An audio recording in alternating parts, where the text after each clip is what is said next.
My name's Rob Wood. I'm an independent contractor for Melco. I've had my own business for 34 years. I just recently retired, but I've been training this process for 20 plus years for Melco. And so I enjoy helping people get into business and be successful. So that's why I continue to do it.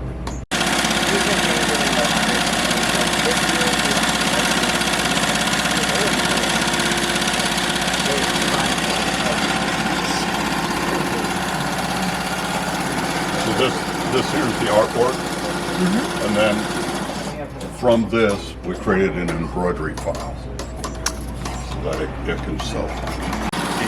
Emailed her, said, "Oh, tell me when you want me to be there," and so we communicate back and forth, and I start to better understand what the school's wanting or needing as far as the design, and then I created this. So I digitized this for the school and make modifications of it based on size.